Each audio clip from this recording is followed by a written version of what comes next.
Lau, bat.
Zakela bihurtza zala.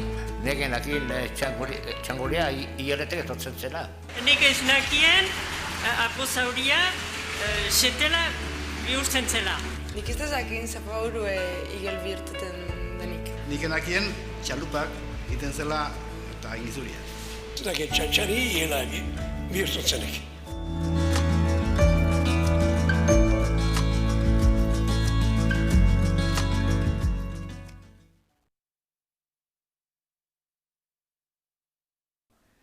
Ongietorriak Euskararen etxera, zuen guztion etxera. Euskararen herri hizkeren atlasaren 11. eta azken liburua aurkeztuko dugu gaur. Hamarkada luzetan landu den egitasmo garrantzitsu baten azken alea. Tarte horretan gurekin izan dugu, gaur ere gurekin dugu Laboral Kutxa. Eskerrak, lehen ere ala jarri izan dugu, ze gure atlasean agertzen da, eskerrik asko, mila esker, eskerran hitz. Eskerrak beraz Laboral Kutxari, baita Euskararen herrialde ezberdinetako erakundei ere emandako laguntza eta babesagaitik. Eta zer esanik ez, euren hitza, euren esamolde, euren bizitza kontatu diguten guzti hoiei. 11. liburuki honekin etapa bat ixten da, eta aukera berriak sortzen dira, askotarikoak, eta 80. hamarkadatik jasotako materiala, jakina, beste egitasmo batzuk ontzeko eta moldatzeko baliagarri izango da aurrerantzean, ez bakarrik euskaltzaindiarentzat, ez bada mundu, zientifiko, akademiko eta gizarte osoarentzat.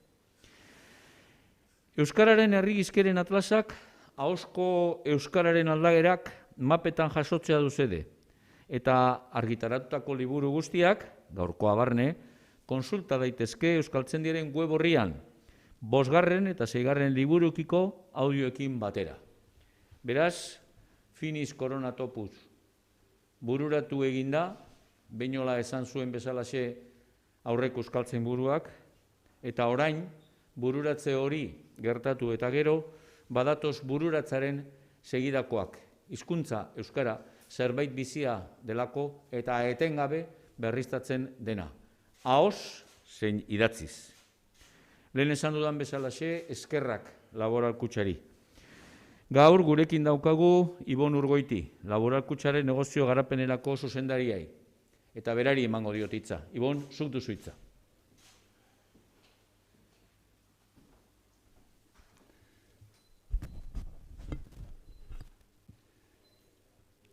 Eskerrik asko, Andres. Egun ondan hoi. Euskaran herri hizkeren atlasan 11. da akaboko liburukia dogun aurkezteko ekitaldi honetan, Laboral Kutxan ordezkari lez natortxu eta benetan ohore haundiz hartzen dut hau biharra. Benetan hala da, ohore eta plazer handia da, beste behin hemen egotia. Alde batetik egitasmo honek, Euskararen herri hizkeren atlasan egitasmo honek dauan balio handiagatik, eta bestetik, zuokaz egotiagatik ere, Andres Urrutia jauna, euskaltzainburua, Adolfo Orejita jauna, atlaseko proiektuan hain zuzenean zuzendaria. Bioi eta urreatu zarien, geugaz egote urreatu zarien guztioi, gitxi guztioi baita. Eta internetetik edo pantaiatik geugaz zabizioin guztioi be nire agurra eta eskerrona. Laboral Kutxarentzat, euskara ez da konpromisu kontua bakarrik. Geure barruan daroagun, gure izekeran daroagun ezinbesteko bereizgarria da. Gure kode genetikoan, azikeratik, jaio ginenatik, sakon errotuta eta markatuta daroaguna.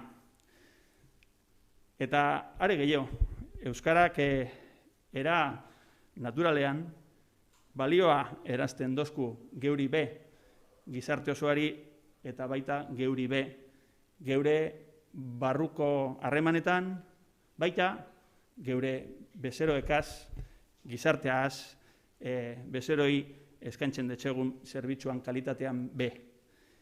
Egunez egun gure ingurunean, gure artean, euskaran erabila sendotzeko helburua geurea itzen dugu.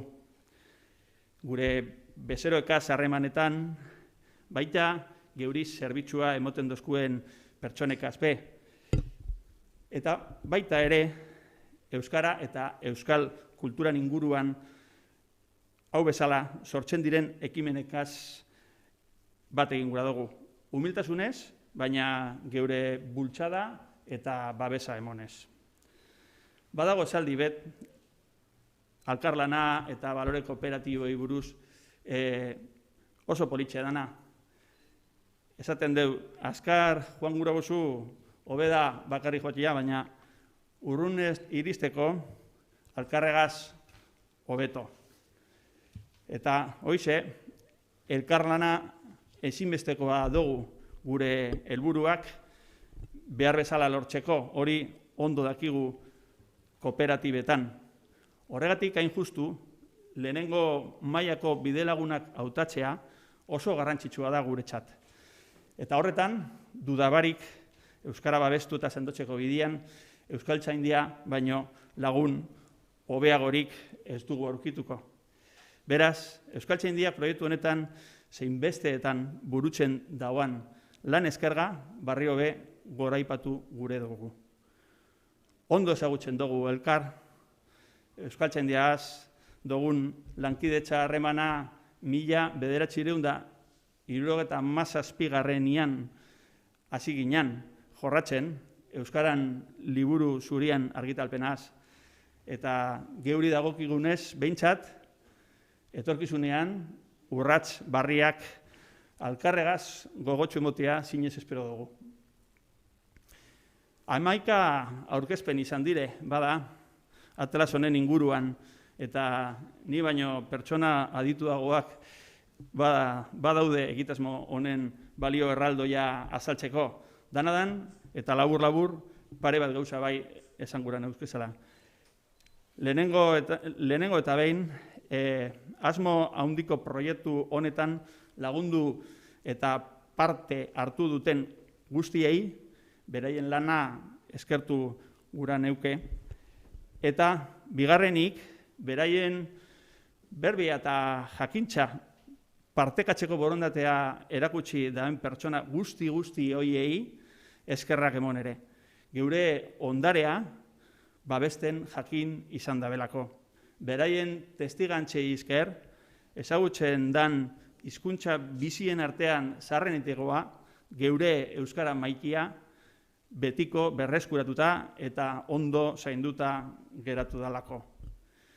Nire aldetik besterik ez, eskerrik asko euskaltzaindiai egiten dauan lanagatik, bihotzez, mila esker egoera zail honetan maskara eta guzti bertaratu sarien guzti hoit, eta bertaratu sarien hoi be geugaz pantaien bestaldetan egotea gaitik, eta nire esker honik zintzoena euskara eta euskal kultura sendotzeko lanian jarduten sarien guzti hoi.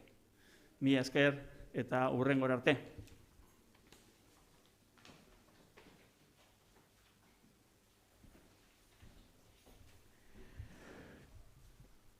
Proiektu handi eta mamitsu honen aldi bat itxi da, eta Espainiar estatuko hizkuntzalari ospetsuen mezuak jaso ditugu. Egindako lanagaitik euskaltzaindia zoriontzen dutenak. Hona hemen mezu batzuk bideoz bidali dizkigutenak. Na historia dos estudos sobre calquera lingua hai moitos intrascendentes, algúns importantes e moi poucos imprescindibles. O Atlas Lingüístico de Euskal Herria é un destes últimos porque é unha obra de referencia a que haberá que acudir unha e outra vez para os estudos sincrónicos e diacrónicos de fonética e fonoloxía, de morfosintaxe, de léxico, de sociolingüística ou de etnografía. Este atlas é e vai seguir sendo no futuro un instrumento sumamente valioso para a lingüística euskárica, pero tamén para os que nos ocupamos de outras realidades lingüísticas da Península Ibérica. Neste momento, nos estamos poñendo en marcha un dicionario histórico e etimolóxico da lingua galega, e estou seguro de que os datos deste atlas van botar moita luz para a correcta interpretación dos vasquismos presentes no galego que nos chegaron por vía marítima a través dos contactos entre os mariñeiros e por vía terrestre desde tempos xa antigos. Hai un aspecto que me gustaría salientar nesta obra que pode parecer secundario, pero que non o é. É o deseño e a claridade na presentación dos datos. Os seus mapas son informativos, pero ao mesmo tempo nidios, atractivos, e son a envexa de moitos dos que nos dedicamos á xeografía lingüística. Ben sabemos o custoso que é realizar unha obra deste tipo e a cantidade de obstáculos que hai que superar nas distintas fases da súa execución ata vela culminada. Permítanme, pois, que dea os meus parabéns a Euskaltzaindia e a cantos traballaron neste proxecto que pon ao noso dispor un tesouro que debe ser orgullo para a dialectoloxía vasca, pero que agradecemos e aplaudimos os dialectólogos de todo o mundo. La importancia de los atlas lingüísticos tradicionales, como el Euskararen Herri Hizkeren Atlasa, nacidos en el marco de la metodología de la geolingüística tradicional, va mucho más allá de la simple compilación de mapas en un volumen. Va mucho más allá porque nos permite ver en la individualidad del mapa y en el conjunto del atlas características de una comunidad lingüística y cultural. Por ejemplo, más allá de acercarnos al modo de hablar o al modo de pronunciar o al modo de denominar una realidad, los mapas nos permiten ver de qué manera una comunidad lingüística entiende el mundo y lo categoriza. Es decir, nos acercamos a los procedimientos cognitivos de los que se sirve esa comunidad para designar el mundo. También nos permite acercarnos a la historia de la lengua. ¿Por qué? Porque muchas veces un mapa nos ofrece datos que no se encuentran ni en la lexicografía ni en los corpus. Igualmente, las formas que atesoran los mapas nos permiten estudiar cuáles son los recursos de creación léxica más frecuentes en las comunidades lingüísticas.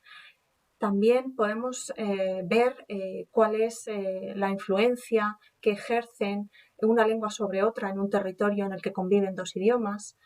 En definitiva, aunque un atlas conlleva una tarea difícil y costosa, pues llegar al final de la publicación de todos los volúmenes que forman parte del atlas supone mucho tiempo, no se puede obviar que al final el inicio de la vida de los atlas lingüísticos no lo tenemos hasta que no se han publicado todos los mapas que conforman el conjunto del atlas, ya que es el momento en el que la comunidad lingüística, los investigadores, la sociedad en definitiva puede acercarse a su contenido, puede explotar los datos, puede analizarlos, puede investigarlos y de esta manera podemos conformar una foto de una comunidad lingüística y cultural.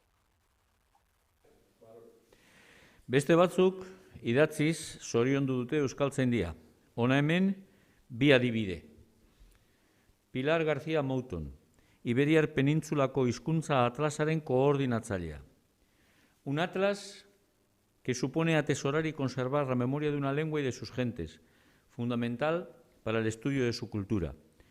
En el segundo Congreso Internacional de Dialectología que celebramos en torno al centenario de Euskaltzaindia, tuve ocasión de señalar la importancia del atlas para los hablantes de euskera, pero también para las comunidades relacionadas con el País Vasco, porque contextualiza nuestro panorama lingüístico. Por ello y por lo mucho que significa acabar un atlas lingüístico de esta envergadura, quiero expresar a Euskaltzaindia mi más cordial enhorabuena. Eta bestea, Joan Martí, Ohorezko Euskaltzaina eta Institut de Estudis Catalanske kide emeritua. Me permito declarar que Euskaltzaindia, con la terminación de este trabajo, debe felicitarse de manera peculiar porque ha ofrecido al euskera, pero también a todas las grandes lenguas de cultura, un regalo inconmensurable que supone una base de primer orden en la fijeza, descripción y caracterización del idioma vasco. Dicho en otras palabras, el euskera, con su atlas finalizado, da un paso gigantesco en el proceso largo y fatigoso de su normalización. Como colega y compañero de los académicos de Euskaltzaindia y de los del Institut d'Estudis Catalans, no puedo dejar de expresar mi alegría por el hecho de que casi de manera simultánea ambas corporaciones hayan llevado a buen cumplimiento un objetivo de tanta trascendencia. Han llevado a feliz puerto sendos atlas para el euskera y el catalán, que unen todavía más a las instituciones y a las lenguas en las que trabajan. Sorionak. Esan gabe doa, eskertzen ditugula bihotzez mezu guzti hauek, eta are gehiago nortzuk idatzi edo esan dituzten ikusita. Eta bukatzeko, Adolfo Arejita, proiektuaren zuzendariari hitza emango diot. Adolfo, zuk duzu hitza. Mozalak enduko dut, edo maskara. Jaun Andreak, egun on, 11. liburu honen aurkezpenean gogoratu nahi dut, aurreko 10 liburuki argitaratu izan ditugula eta aurkeztu urren ez urren, eta gure lexikoaren eta morfosintaxiaren eta funtsean ahoskeraren inkestetan pentsatutako guztia borobiltzen dela, alderdi osoa. 11. liburuki honetan 2005 zenbakitik 2786ko zenbakira doan partea biltzen da.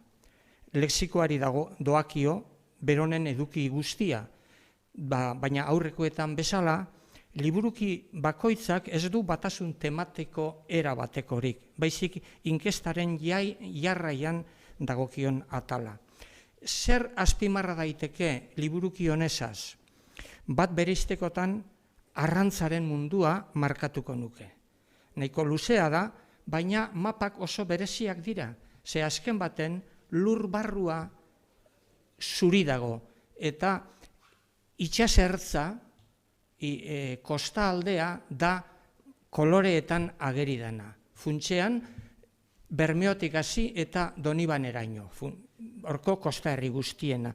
Baina alderdi hori jareitea oso garrantzitsua izan da Atlasaren barruan, gure itxastarretara itxasarrietako zera. Bigarrenik aipatuko nuke beste aurreko liburukietan ageri estan edo apenas ageri den alderdi bata meagintza. Hau esan dezagun industriagintza modernoa. Horko langintzak, mineral diferenteen izenak, fundizioa, eta burdingintza zaharra, burdinoletan egiten zena, aspaldian joan zen, da inkesta hau egin den garaian ez da posible izan horko lekukotasun bizirik egitea.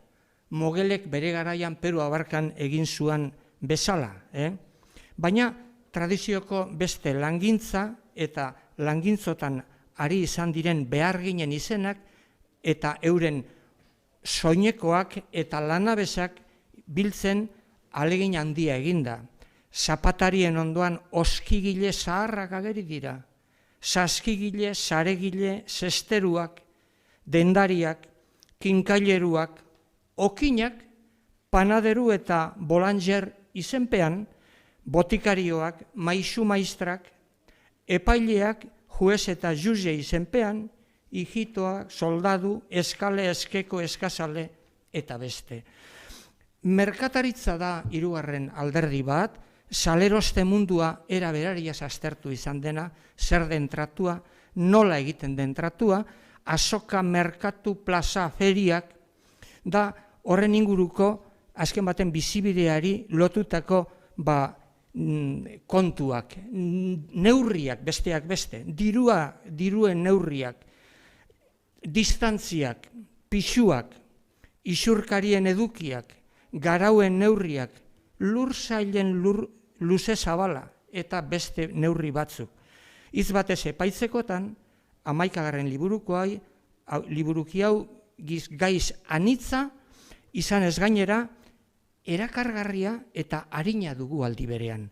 Gaur egungo bizimoduari, tradizioaren ikuspegitik bizi berria eskaintzen diona. Gure aurretikoak euskeraz bizi izan duten bizimoduaren eta bizi beharraren ispilu bikaina dugu.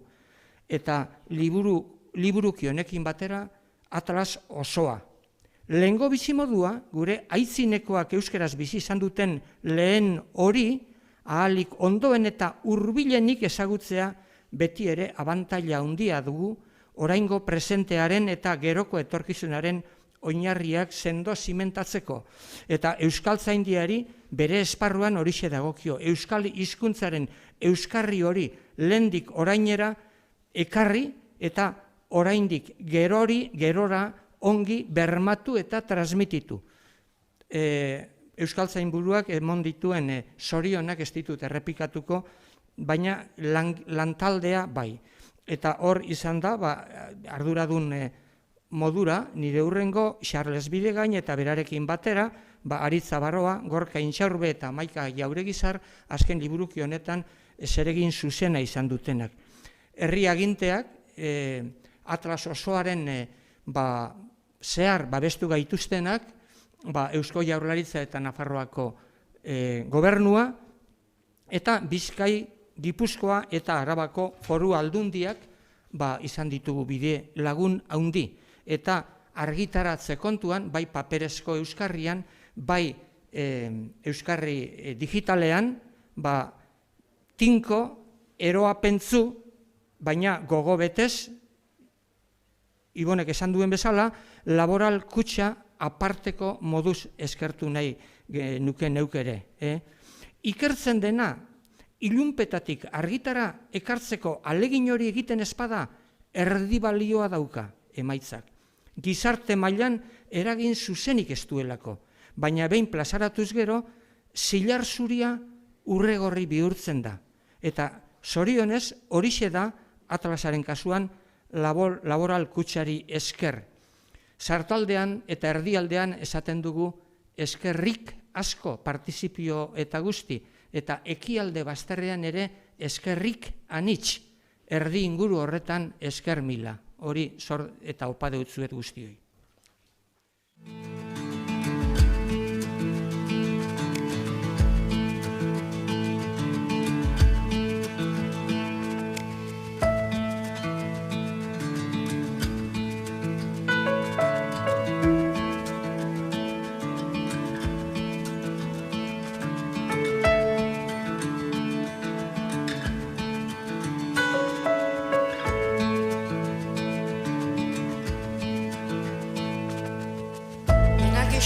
Zafagurua, zakela bihurtza zala. Negen akin txangurea hieletek etortzen zela. Nik ez nakien aposauria setela bihurtzen zela. Nik ez dezakin Zafaguru igel bihurtuten denik. Nik enakien txalupak egiten zela eta inizuria. Ez dakit txatxari hiela bihurtutzenek.